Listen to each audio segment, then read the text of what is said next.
Hello students, welcome to my YouTube channel aim on target. दोस्तों, जैसा कि आपको थंबनेल पे पता चल गया होगा पढ़ के कि आज हम लोग करने वाले हैं क्लास 10 केमिस्ट्री का पार्ट 1, जिसका नाम है रासायनिक अभिक्रिया एवं समीकरण। इंग्लिश में इसे केमिकल रिएक्शन एंड इक्वेशन बोलते हैं। इसको हम लोग आज पार्ट 2 डिस्कस करेंगे। कल हम लोगों ने पार्ट 1 डिस्कस कर लिया था, आज पार्ट 2 डिस्कस करेंगे। कल से चीज़ों को आगे ले चलेंगे। उससे पहले अगर आप हमारे चैनल पर नए होंगे तो चैनल को सब्सक्राइब कर लीजिएगा।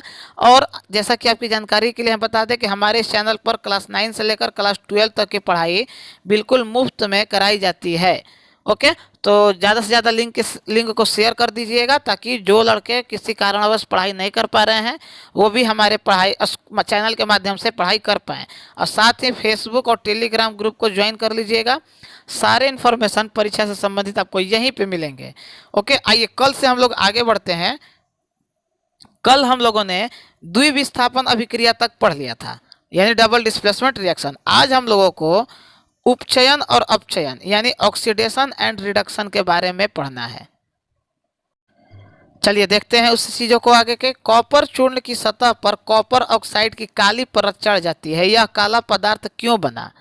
जैसे आप देखते हैं कि चांदी के बर्तन में भी काला रंग कुछ दिनों के बाद देखने को मिलता है।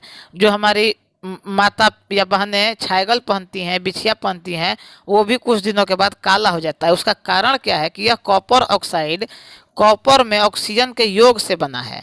ठीक है, जब कॉपर है यानी तांबा, ठीक, चांदी, दोनों का बात हम कर रहे हैं, ऑक्सीजन के साथ अभिक्रिया करता है तो CuO यानी कॉपर ऑक्साइड बनता है। और इसी की वजह से चांदी पे या तांबा पे ब्लैक कलर बनने लगता है, यानी काले रंग का परत चढ़ने लगता है।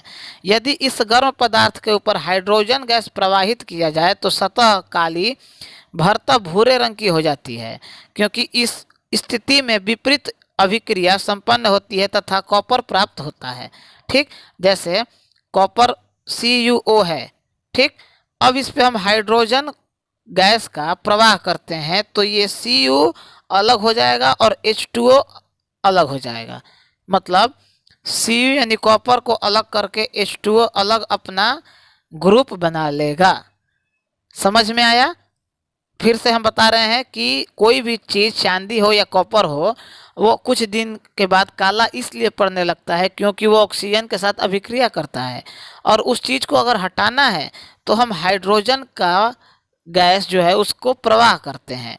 प्रवाह करने के बाद वो स्वतः उसे हटा देता है और अभिक्रिया करके H2O बना देता है। ओके, अभिक्रिया के समय यहाँ पे हम मिटा दे रहे हैं चीज़ों को। ध्यान से बस चीज़ों को समझिएगा। और अगर क्लास अच्छा लगे तो आपको क्या करना है? लाइक करना है। अगर अच्छा लगे तो अब पढ़ना है भाई फ्री में पूरा मैट्रिक का, तो सब्सक्राइब करके बेल आइकन को ऑन कर लीजिएगा।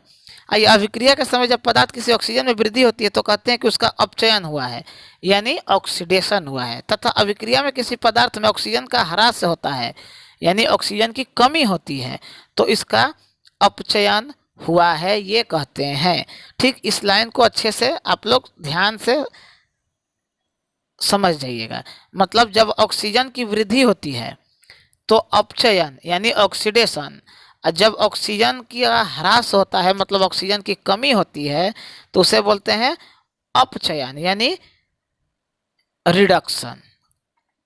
ओके, ऑक्सीजन प्लस हो रहा है तो ऑक्सीडेशन, ऑक्सीजन माइनस हो रहा है तो रिडक्शन। आइए अगला पेज पे चलते हैं। चीज़ों को बस ध्यान से समझिएगा। अब यहाँ पे आपको जो चीज़ समझना है कि अभिक्रिया में एक अभिकरण उपचयित तथा दूसरा अभिकरण अपचयित होता है। इन अभिक्रिया को उपचयन, अपचयन अथवा रिडॉक्स रिएक्शन कहते हैं। मतलब जब ऑक्सीजन का जुड़ना और ऑक्सीजन का हटना दोनों एक साथ हो, मतलब ऑक्सीजन एक तरफ बढ़ भी रहा है और दूसरी तरफ ऑक्सीजन घट भी रहा है, तो उस अभिक्रिया को रिडॉक्स रिएक्शन बोलते हैं, यानी उपचयन अपचयन अभिक्रिया। देखिए यहाँ पे Cu के साथ ऑक्सीजन जुड़ा हुआ है, लेकिन ये अभिक्रिया करके ऑक्सीजन को यहाँ पे छोड़ दिया तो ऑक्सीजन का घट गया, ये वाला हो गया। और H2 है, ये अभिक्रिया किया जब तो H2 के साथ O जुड़ गया यानी प्लस हो गया, तो इसमें ऑक्सीजन जुड़ भी रहा है और दूसरे तरफ ऑक्सीजन घट भी रहा है। तो यह किस प्रकार की अभिक्रिया हो गई? तो यह रिडॉक्स अभिक्रिया के नाम से जाना जाएगा। जहाँ फिर से बोल रहे हैं, ऐसी अभिक्रिया जहाँ ऑक्सीजन में वृद्धि तथा ऑक्सीजन में ह्रास यानी कमी दोनों एक साथ हो, उस अभिक्रिया को रिडॉक्स अभिक्रिया कहते हैं। ओके, आइए नेक्स्ट लाइन में देखते हैं। अब यहाँ पे आपको जो चीज़ समझना है वो ये है, क्या आप दैनिक जीवन में उपचयन अभिक्रिया के प्रभाव को देखा है? तो यार देखो, ऑक्सीडेशन का इतना ज़्यादा प्रभाव है कि तुम थक जाओगे गिनते गिनते, लेकिन वो ख़त्म नहीं होगा। फिर भी हम देखते हैं, पहला जो आपका एनसीईआरटी में टॉपिक दिया है संक्षारण यानी कंजर्वेशन। ठीक, किसका? तो फूड का प्रिजर्वेटिव के रूप में। आइए हम पढ़ के बताते हैं आपको पूरा अच्छे से, उतना क्या आपको 3-5 करना है। लोहे की बनी वस्तु चमकीली होती है, लेकिन कुछ पश्चात इसमें लाली नुमा युक्त भूरे रंग की परत चढ़ जाती है। अभी हम पीछे बताएं, प्रायः इस अभिक्रिया को लोहे पर जंग लगना कहते हैं। कुछ अन्य धातु में भी ऐसे परिवर्तन होते हैं। क्या आप चांदी तथा तांबे पर चढ़ने वाली परत के रंग का ध्यान दिया? हाँ, कौन सा कलर हो जाता है चांदी का? देखो, चांदी और तांबा, भूल जाना कलर अगर परीक्षा में आता है तो, कि किस कलर का अभिक्रिया करने के बाद परत होता है। तो छायगल और बिछिया याद रखो, छायगल काला हो जाता है तो ये भी चांदी और तांबा कैसा हो जाएगा? काला। अरे छायगल चांदी का ना होता है, सोना का कोई पहनेगा? गोड़वे काट कर ले जाएगा सब। जब कोई धातु अपने आसपास अम्ल, आर्द्रता आदि के संपर्क में आती है तब ये संक्षारित होती है, और इस प्रक्रिया को संक्षारण कहते हैं। ठीक, मतलब उसमें जो चीज़ था, जैसे चांदी है, किसी चीज वायु से, जैसे वायु से अभिक्रिया किया, आर्द्र ग्रहण किया, तो यह अभिक्रिया करने के बाद काला रंग का पड़ गया। ठीक, तो ये संक्षारण अभिक्रिया हो गया। अभिक्रिया नहीं, संक्षारण पद्धति इसको विधि बोलेंगे। क्योंकि चांदी तो सफ़ेद था भाई, वायु में जो आर्द्रता उपस्थित है इस पे चढ़ गया, और चढ़ने के बाद इसके रूप को, इसके कलर को बदल दिया, तो इसी को बोलते हैं संक्षारण। आइए, चांदी के ऊपर काली परत एवं तांबे के ऊपर हरी परत चढ़ना संक्षारण के अन्य उदाहरण है। वही चीज़ जो अभी हम बताए हैं कि चांदी के ऊपर कौन सा परत? तो काला, और तांबे के ऊपर हरा परत। जैसे ध्यान दीजिएगा, आपके घर में फुलहा बर्तन होगा, फुलहा जो शादी ब्याह के समय में मिलता है, तांबे का परात जो आता है उसको फुलहा बर्तन बोलते हैं। तो कुछ दिन के बाद उसमें हरी हरी पकड़ने लगता है, हरा कलर का। तो वो चीज़ वही है कि आखिर तांबा के बर्तन में या फुलहा बर्तन में हरी हरी यानी हरे कलर का परत क्यों चढ़ जाता है? तो संक्षारण के कारण चढ़ जाता है। क्यों? क्योंकि वायु में उपस्थित ऑक्सीजन में मौजूद आर्द्रता को ये सोखने लगता है, और ये अभिक्रिया ऑक्सीडेशन की अभिक्रिया यानी उपचयन की अभिक्रिया होने लगती है। ठीक, इसी की वजह से उसका रंग परिवर्तित हो जाता है। अब यहाँ पे देखिए नेक्स्ट लाइन में, कि संक्षारण के कारण कार के ढांचे, पुल, लोहे का रिंग, जहाज, विशेषकर लोहे से बनी वस्तु बहुत क्षति होती है। क्यों भाई? क्योंकि लोहा अभिक्रिया ज़्यादा करता है किसके साथ? ऑक्सीजन के साथ। ऑक्सीजन कहाँ है? तो वायुमंडल में है। ठीक ना? ठीक, लोहे का संक्षारण एक गंभीर समस्या है। क्षतिग्रस्त लोहे को बदलने में हर वर्ष पैसा अधिक लगता है। अध्याय 3 में आपको संक्षारण के बारे में अधिक जानकारी प्राप्त होगी। ठीक, क्लास चैप्टर 3 में हम लोग इसके बारे में अच्छे से पढ़ेंगे। विकृत गंधिका यानी रेंसिडिटी। आइए, वसायुक्त अथवा तैलीय खाद्य पदार्थ जब लंबे समय तक रखा जाता है तो उसका स्वाद या गंध कैसा हो जाता है? आपको पता है कि खाना गर्मी के दिन में बासी हो जाता है। हम लोगों के बिहार में बोला जाता है अरुआ गइल खनवे। तो खानावा काहे अरुआ गइल? काहे कि गर्मी के दिन में इसमें कौन सी विधि हो गई? तो विकृत गंधिका की विधि हो गई। आइए इसके बारे में हम लोग पढ़ते हैं कि उपचयित होने पर तेल और वसा विकृत गंधी हो जाती है और इनके स्वाद तथा गंध बदल जाते हैं। प्रायः तैलीय युक्त तथा वसा युक्त खाद्य सामग्री में उपचयन रोकने वाले पदार्थ यानी प्रतिऑक्सीकारक मिलाए जाते हैं।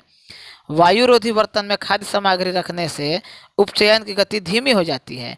क्या आप जानते हैं कि चिप्स बनाने वाले की चिप्स की थैली में ऑक्सीजन हटाकर नाइट्रोजन जैसी कम सक्रिय गैस से युक्त कर देते हैं ताकि चिप्स का उपचयन ना हो सके। यहाँ पे एक ऑब्जेक्टिव लिख लो, नोट कर लो कि चिप्स की थैली में कौन सा गैस होता है, तो नाइट्रोजन होता है। एक बकलोला हीलियम लिख दिया था, हीलियम। हीलियम ऐसे ही ज्वलनशील है, मार देगा, उसमें आग लग जाएगा। एगो नाइट्रोजनो लिख दिया था, नहीं सॉरी हाइड्रोजन लिख दिया था। नाइट्रोजन चिप्स के थैली में होता है, याद रखना। क्यों? क्योंकि वो अभिक्रिया नहीं करता है, नहीं तो तुरंत खराब हो जाएगा।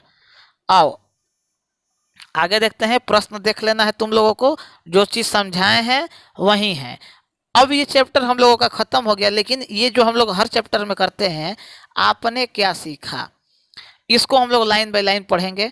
कि एक पूर्ण रासायनिक समीकरण अभिकारक, उत्पादक, प्रतिकारक के रूप में उनकी भौतिक अवस्था को प्रदर्शित करता है। सही बात है भाई, जब अभिकारक है, इधर रिएक्टेंट है, इधर प्रोडक्ट है, तो ये क्या है? भौतिक अवस्था। अब बदल जाएगा तो कौन अवस्था?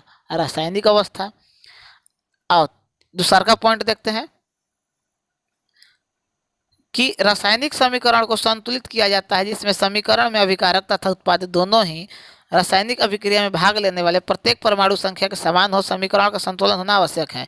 मतलब नंबर ऑफ रिएक्टेंट बराबर होगा किसका? नंबर ऑफ प्रोडक्ट के। मतलब अभिकारक का संख्या बराबर होगा किसके? उत्पाद के संख्या के।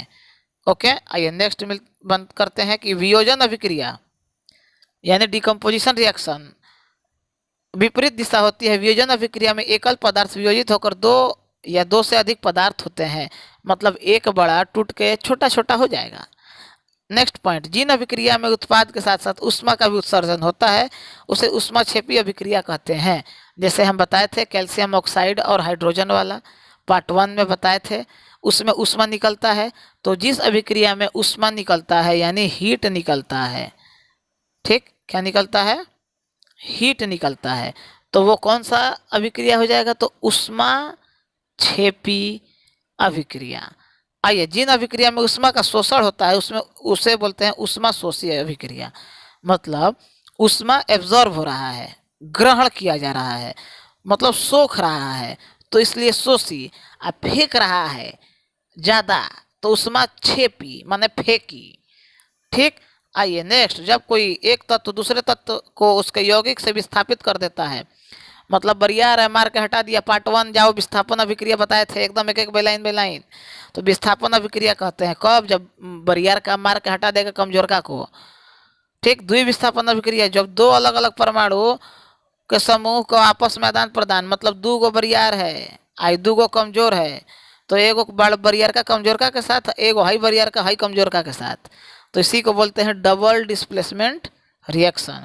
और क्षेपण अभिक्रिया से में विलय और लवण होते हैं। चलो ये उतना इम्पोर्टेंट नहीं है। यहाँ पे नीचे वाला, अभिक्रिया में पदार्थ में ऑक्सीजन या हाइड्रोजन का योग अथवा ह्रास से होता है। ऑक्सीजन का योग या हाइड्रोजन का ह्रास ऑक्सीजनीकरण या उपचयन कहलाता है। ऑक्सीजन का ह्रास या हाइड्रोजन का योग अपचयन कहलाता है। बताए थे अभी तुरंत पीछे, ऑक्सीजन प्लस और ऑक्सीजन माइनस, ठीक, दोनों को मिला के बोलते हैं क्या? Redox reaction. लेकिन जब केवल ऑक्सीजन बढ़े इसे उपचयन, और जब घटे तो अपचयन। दोनों को सेम प्रोसेस है। अब यहाँ से आप लोगों को क्वेश्चन आंसर है ऑब्जेक्टिव। ऑब्जेक्टिव हम इसका करवा चुके हैं, ठीक है। आपको इधर उधर से परेशान होने का कोई ज़रूरत नहीं है। यहाँ पे आप लोग ध्यान दीजिए एक बात को कि इस पार्ट का ऑब्जेक्टिव हम करवा चुके हैं। प्लेलिस्ट का लिंक डिस्क्रिप्शन में मौजूद है। क्लास 10 सामाजिक विज्ञान MCQ यानी मल्टीपल चूज क्वेश्चन, जिसे ऑब्जेक्टिव बोला जाता है, वो मौजूद है, ठीक है। ध्यान से चीज़ को समझ लीजिए, वहाँ से जाइए। आपको प्रत्येक पार्ट, जो भी पार्ट हम लोगों का पूरा होगा, उसका ऑब्जेक्टिव आपको लगभग 50 अच्छा एकदम मस्त शानदार जानदार आपको वहाँ पे मिल जाएगा। साथ ही अब आपको करना क्या है कि चैनल को सब्सक्राइब कर लेना है। जानते ही हैं कि हम बोलेंगे ही लाइक और शेयर, ये मेरा काम है। लेकिन लाइक कीजिए या मत कीजिए, आपके ऊपर है। अगर अच्छा लगे तो कीजिए, लेकिन शेयर जरूर कर देना, ये मेरा रिक्वेस्ट है। क्योंकि हमारे इस चैनल पर क्लास 9 से लेकर क्लास 12 तक की पढ़ाई बिल्कुल मुफ्त में हो रही है। जो रुका हुआ है वो भी शुरू हो जाएगा, निश्चिंत रहो, एकदम वादा कर रहे हैं। इसीलिए कि जो लड़के गरीब हैं, असहाय हैं, कि या किसी कारणवश पढ़ नहीं पाते हैं, वो बस पढ़ ले। हम मेरा बस ये इंटेंशन है। साथ ही जो लड़के फेसबुक और टेलीग्राम ग्रुप को ज्वाइन कर लिए हैं वो ठीक है, जो नहीं किए हैं वो जल्दी से कर लेंगे, क्योंकि सारे इन्फॉर्मेशन रोज सूचना इसमें आपको भेजा जाता है। साथ ही इंस्टाग्राम का लिंक भी आपको डिस्क्रिप्शन में मौजूद है, तीनों का लिंक डिस्क्रिप्शन में मौजूद है। तो आज हमारा ये चैप्टर पार्ट 1 केमिस्ट्री का कंप्लीट हुआ। ठीक, अब हम लोग फिजिक्स का यानी भौतिकी का पार्ट 1 प्रकाश वाला वो करेंगे और अच्छे से करेंगे। जैसे इसको लाइन बाय लाइन पढ़े हैं वैसे ही उसको भी पढ़ेंगे। जैव प्रक्रम बायोलॉजी का एक चैप्टर कंप्लीट हो चुका है, उसका ऑब्जेक्टिव भी हम दे चुके हैं। ठीक, और पढ़ाई अगर कैसे चल रहा है ये आपको जानना है तो आपकी जानकारी के लिए मैं बता दूं कि विज्ञान और सामाजिक विज्ञान अभी 2 सेगमेंट्स इस चैनल पर शुरू किए गए हैं, अब दोनों यही मेन है सबसे। साथ ही जो लड़के मैथ के लिए परेशान है तो मैथ के लिए हम बोले थे कि मैथ का हम ऑब्जेक्टिव आपको प्रोवाइड कर देंगे चैप्टर वाइज, तो उसको आप लोग कर लीजिएगा। और हिंदी, इंग्लिश और हिंदी ये आपको खुद से करना है चैप्टर पढ़ के। अब हिंदी में हम कौन सी पढ़ाई यार, लेटर लिखना बता देंगे, निबंध लिखना बता देंगे, बाकी और जब सब चीज़ जो है वो बता देंगे। जहाँ तक पॉसिबल होगा देखो करेंगे, हड़बड़ाने से काम होगा नहीं। और जो इंग्लिश मीडियम वाले लड़के हैं मेरा रिक्वेस्ट बस यही है उनसे कि थोड़ा सा कंप्रोमाइज़ कीजिए आप लोग। और दोनों चीज़ को तो यार हम इंग्लिश में बता ही रहे हैं कि क्या होता है, रेंसिडिटी क्या होता है, विकृत गंधिका क्या होता है, समझना तो तुम लोगों को हिंदी में ही है, तो हिंदी में ही समझा रहे हैं, आपका प्लस पॉइंट है।